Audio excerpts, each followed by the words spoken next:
ಮಣ್ಣಿನ ಮಕ್ಕಳ ಕಣ್ಣಲ್ಲಿ ಬೆಳಕು, ನೇಗಿಲ ಗೂಡಲು ಮಾಹಿತಿ ಬೇಕು. ಕೇಳಿ, ಶಿವಮೊಗ್ಗದ ಇರುವಕ್ಕಿ ಮತ್ತು ನವಿಲೆಯ ಕೆಳದಿ ಶಿವಪ್ಪನಾಯಕ ಕೃಷಿ ಮತ್ತು ತೋಟಗಾರಿಕೆ ವಿಜ್ಞಾನಗಳ ವಿಶ್ವವಿದ್ಯಾಲಯ ಇವರ ಪ್ರಾಯೋಜಿತ ಕಾರ್ಯಕ್ರಮ UAHS ನೇಗಿಲ ಮಿಡಿತ. ಎಲ್ಲರಿಗೂ ನಮಸ್ಕಾರ. ನನ್ನ ಹೆಸರು ವೈಷ್ಣವಿ, ಅಂತಿಮ ವರ್ಷದ ಕೃಷಿ ವಿದ್ಯಾರ್ಥಿನಿ, ಕೆಳದಿ ಶಿವಪ್ಪನಾಯಕ ಕೃಷಿ ಮತ್ತು ತೋಟಗಾರಿಕಾ ವಿಜ್ಞಾನಗಳ ವಿಶ್ವವಿದ್ಯಾಲಯ ಇರುವಕ್ಕಿ. ನಾನು ಇಂದು ಮೈಕ್ರೋಗ್ರೀನ್ಸ್ಗಳ ಬಗ್ಗೆ ಮಾತನಾಡಲಿದ್ದೇನೆ. ಮೈಕ್ರೋಗ್ರೀನ್ಸ್ ಎಂದರೇನು?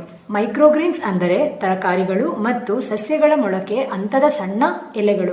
ಬಿತ್ತನೆಯ 7 ರಿಂದ 21 ದಿನದ ಒಳಗೆ ಕಾಟಿಲಿಡನ್ ಅಥವಾ ಮೊದಲ ಎಲೆಗಳ ಆರಂಭ ಸಂಪೂರ್ಣವಾಗಿ ಬೆಳೆಯುವಾಗ ಅಥವಾ ಮೊದಲ ಎಲೆಗಳು ಮೂಡುವ ಹಂತದಲ್ಲಿ ಇದನ್ನು ಕತ್ತರಿಸಿ ಉಪಯೋಗಿಸುತ್ತಾರೆ. ಇವು ಗಾತ್ರದಲ್ಲಿ ಚಿಕ್ಕದಾದರೂ ಪೋಷಕಾಂಶಗಳಲ್ಲಿ ದೊಡ್ಡ ಸಂಪತ್ತಾಗಿವೆ. ಸಾಮಾನ್ಯ ಎಲೆಗಳಿಗಿಂತ ವಿಟಮಿನ್, ಖನಿಜ, ಆಂಟಿ ಆಕ್ಸಿಡೆಂಟ್ ಮತ್ತು ಜೈವಿಕ ಸಂಯುಕ್ತಗಳನ್ನು ಹೆಚ್ಚು ಪ್ರಮಾಣದಲ್ಲಿ ಹೊಂದಿರುತ್ತವೆ.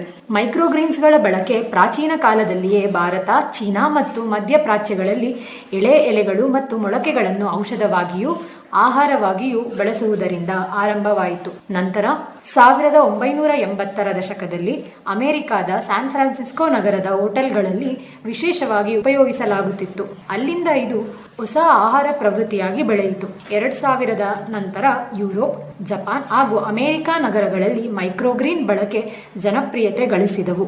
ಇವುಗಳಿಂದ ಆಗುವ ಆರೋಗ್ಯ ಲಾಭಗಳು: ಉರಿಯೂತ ಹಾಗೂ ಸೋಂಕು ವಿರೋಧಿ ಗುಣ, ಅನಿಮಿಯಾ ನಿವಾರಣೆ, ಆಂಟಿ ಕ್ಯಾನ್ಸರ್ ಗುಣ, ಕಣ್ಣುಗಳ ರೋಗ ತಡೆ, ಎಲುಬುಗಳ ದೃಢತೆಗೆ ಸಹಕಾರಿ, ವಿಟಮಿನ್ ಸಿ, ಇ ಮತ್ತು ಕೆ ಸಮೃದ್ಧವಾಗಿರುತ್ತದೆ, ಸಾಮಾನ್ಯ ಎಲೆಗಳಿಗಿಂತ ಹೆಚ್ಚು ಪೋಷಕಾಂಶ ಹೊಂದಿವೆ. ಮುಖ್ಯ ಮೈಕ್ರೋಗ್ರೀನ್ಸ್ ತರಕಾರಿಗಳು: ಕೆಂಪು ಸೊಪ್ಪು, ಮೃದುವಾದ ಸಿಹಿ ಹುಳಿ ರುಚಿ, vitamin A, C, K, calcium, ಕಬ್ಬಿಣ ಅಂಶಗಳಿವೆ. ಬೀಟ್ರೂಟ್, ಗಾಢ ಕೆಂಪು ನೇರಳೆ ಎಲೆಗಳು, ವಿಟಮಿನ್ ಎ, ಬಿ, ಕೆ ಸಮೃದ್ಧವಾಗಿರುತ್ತದೆ.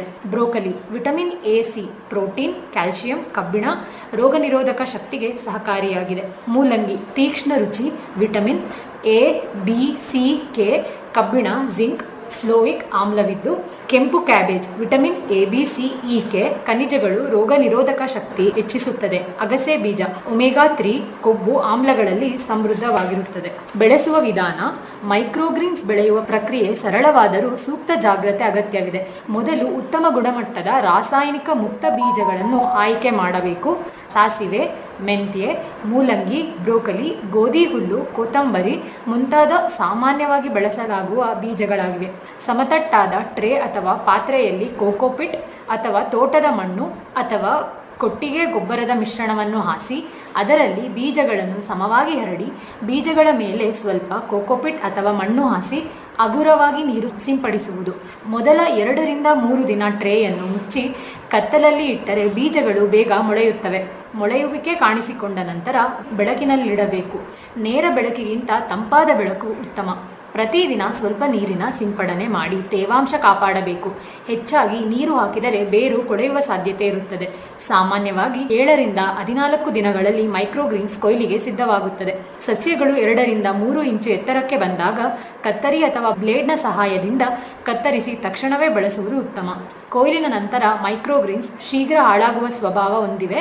ಸಾಮಾನ್ಯವಾಗಿ 2.5 ರಿಂದ 3.5 ಡಿಗ್ರಿ ಸೆಲ್ಸಿಯಸ್ ತಾಪಮಾನದಲ್ಲಿ ಫ್ರಿಜ್ಜಿನಲ್ಲಿ 7 ದಿನಗಳವರೆಗೆ ಇಡಬಹುದಾಗಿದೆ. ಮೈಕ್ರೋಗ್ರೀನ್ಸ್ ಉತ್ಪಾದನೆಗೆ ಹೆಚ್ಚಿನ ಹೂಡಿಕೆ ಅಗತ್ಯವಿಲ್ಲ, ಆದರೆ ಕೆಲವು ಮೂಲ ಸೌಲಭ್ಯಗಳು ಮತ್ತು ನಿರ್ವಹಣಾ ವೆಚ್ಚ ಬೇಕಾಗುತ್ತದೆ. ಮೊದಲಿಗೆ ಪ್ಲಾಸ್ಟಿಕ್ ಟ್ರೇಗಳು, ನೀರು ಸಿಂಪಡಿಸುವ ಬಾಟಲ್ ಮತ್ತು ಶೆಲ್ಫ್ ಅಥವಾ ರ್ಯಾಕ್ ಬೇಕಾಗುತ್ತದೆ.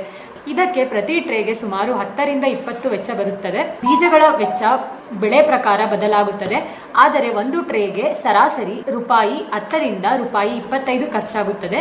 ನೀರು ಮತ್ತು ವಿದ್ಯುತ್ ವೆಚ್ಚ ಅತಿ ಕಡಿಮೆ, ವಾರಕ್ಕೆ ₹50 ರಿಂದ ₹100 ಬರಬಹುದು. ಹೆಚ್ಚಿನ ಮಾಹಿತಿಗಾಗಿ ಈ ದೂರವಾಣಿ ಸಂಖ್ಯೆಯನ್ನು ಸಂಪರ್ಕಿಸಿ 9141681017. ಇದುವರೆಗೆ ಶಿವಮೊಗ್ಗದ ಇರುವಕ್ಕಿ ಮತ್ತು ನವಿಲೆಯ ಕೆಳದಿ ಶಿವಪ್ಪನಾಯಕ ಕೃಷಿ ಮತ್ತು ತೋಟಗಾರಿಕೆ ವಿಜ್ಞಾನಗಳ ವಿಶ್ವವಿದ್ಯಾಲಯದ ಪ್ರಾಜೆಕ್ಟ್ವದ ಅಡಿಯಲ್ಲಿ ಆಕಾಶವಾಣಿ ಭದ್ರಾವತಿ ಕೇಂದ್ರದಲ್ಲಿ ಸಿದ್ಧಪಡಿಸಲಾದ ಕೃಷಿ ಮತ್ತು ಕೃಷಿ ಅವಲಂಬಿತ ವಿಷಯಗಳ ಜ್ಞಾನ ತುಂಬುವುದಕ್ಕಾಗಿಯೇ ಇರುವ ವಿಶೇಷ ಕಾರ್ಯಕ್ರಮ UAHS ನೇಗಿಲ ಮಿಡಿತ ಆಕಾಶವಾಣಿ ಭದ್ರಾವತಿ, ಚಿತ್ರದುರ್ಗ ಮತ್ತು ಮಂಗಳೂರು ಕೇಂದ್ರದಿಂದ ಏಕಕಾಲಕ್ಕೆ ಪ್ರಸಾರವಾಯಿತು. ಪ್ರಸ್ತುತಿ ಡಾಕ್ಟರ್ SM ಸುಧಾಕರ್.